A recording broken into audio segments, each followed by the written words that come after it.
The indiscriminate use of fireworks not only affects humans but animals as well. During today's Joint Select Committee meeting on Social Services and Public Administration, the Ministry of Agriculture, the EMA, the Veterinary Association of Trinidad and Tobago, the Animal Welfare Association all shared how animals reacted differently to the explosives most people use for enjoyment.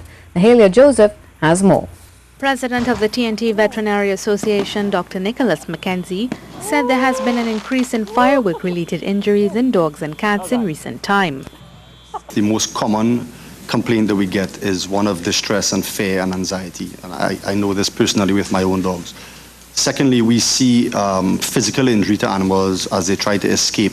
The injuries to animals don't stop there. We have seen evidence physically in the practice, and people sending photos of cats, for example, that have had firecrackers strapped to their heads or legs, and similarly dogs, iguanas, birds, and that deals with an entirely different level of neglect. I think just it's absurd of what people in society can do with. Some pet owners turn to sedation or tranquilizers to help the animals cope with the noise, but he stressed that using such measures for long periods of time is not an healthy option.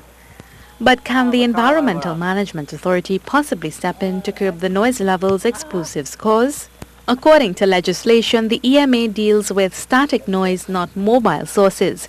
JSC member Rohan Sinanand sought to find out why this is so. So what is the difference with somebody taking a heap of fireworks, putting it somewhere and then igniting it and sending out a loud song? There's a difficulty there. We would not be present. How do you measure? The way we enforce our legislation is through measurement. So you would need to be alerted to the fact. Okay.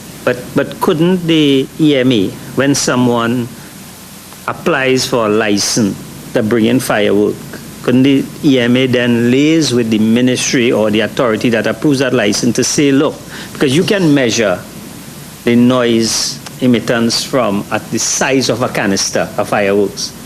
The EMA is currently looking at amending the noise pollution control rules to treat with various sources of sound. We are convinced that there is existing legislation to treat with fireworks. Where the EMA comes in, I think where we can assist would be with respect to the research, treating with the decibel level. If it is a state where the EMA needs to intervene, we can look at amending to include fireworks in the noise pollution control rules. Chairman of the JSE, Danisha Mahabir, said there are laws in Trinidad and Tobago to deal with fireworks, but there are simply no agencies of the state enforcing them. Mahalia Joseph, C News.